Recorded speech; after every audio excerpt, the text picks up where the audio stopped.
Mixed Unit Tactics in the 5 Years' War Volume 1 by Codus Kalanis. The legions could learn from the unconventional tactics used by the Khajiit in the 5 Years' War against Valenwood. I was stationed at the Sphinx Mouth Legion Fort on the border near Dune and witnessed many of the northern skirmishes firsthand. The war started with the so-called Slaughter of Torval. The Khajiit claimed that the Bosmer invaded the city without provocation and killed over 1,000 citizens before being driven off by reinforcements from the nearby jungle tribe. The Bosmer claimed that the attack was in retaliation for Khajiiti bandits who were attacking wood caravans headed for Valenwood. In the spring of 3E 396, the war moved closer to Fort Sphinxmouth. I was posted on lookout and saw parts of the conflict. I later spoke with both Khajiit and Bosmer who fought in the battle, and it will serve as an excellent example of how the Khajiit used a mixture of ground and tree units to win the war.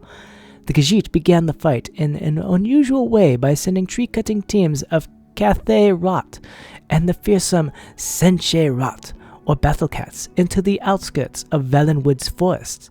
When word reached the Bosmer that trees were being felled, allegedly a crime in the strange Bosmeri religion, a unit of archers were dispatched from larger conflicts in the south. The Bosmer were thus goaded into splitting their forces into smaller groups. The Bosmer archers took up positions in the remaining trees whose branches were now 20 or more feet apart, allowing some light into the forest floor. The Bosmer bent the remaining trees with their magics into small fortifications from which to fire their bows. When the tree cutters arrived the next morning, a half-dozen Khajiit fell to the Bosmer arrows in the first volley. After that, the Khajiit took large wooden shields from the backs of the Senche Rat and made a crude shelter. The Khajiit, even the enormous Senche Rat, were able to hide between this shelter and one of the larger trees. When it became apparent that the Khajiit would not leave their shelter, some Bosmer chose to descend and engage the Khajiit sword to claw. When the Bosmer were nearly upon the shelter, one of the Khajiit began playing on a native instrument of plucked metal bars. This was a signal of some kind, and a small group of the men like Ormez and Ormez Rat emerged from covered holes on the forest floor. Although outnumbered, they were attacking from behind by surprise and won the ground quickly. The Bosmer archers in the trees would have still won the battle were they not having trouble of their own. A group of Dagi and Dagi Rat, two of the less common forms of Khajiit who live in the trees of the Tenmar forest, jumped from one tree to another under the magical cover of silence. They took up positions in the higher branches that could not hold a Bosmer's weight. When the signal came, they used their claws and either torches or spells of fire. Accounts from the 2 survivors I spoke with vary at this point, to distract the archers while the battle on the ground took place. A few of the archers were able to flee, but most were killed.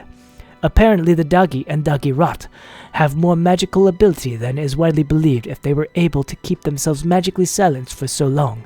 One of the surviving Bosmer told me that he saw a few ordinary cats among the Dagi, and even claimed that these ordinary cats, known as Elfik, and that they were the spellcasters. But Bosmer are also almost as unreliable as Khajiit when it comes to the truth, and I cannot believe that a house cat can cast spells. At the end of the day, the Khajiit lost perhaps a half-dozen fighters out of a force of no more than 4 dozen, while the Bosmer lost nearly an entire company of archers. The survivors were unable to report back before a second company of archers arrived, and the strategy was repeated again, with similar results. Finally, a much larger force was sent, and the Bosmer won that battle with the help of the native animals of Valenwood. That third skirmish and the Khajiiti response I will discuss in the second volume of this series.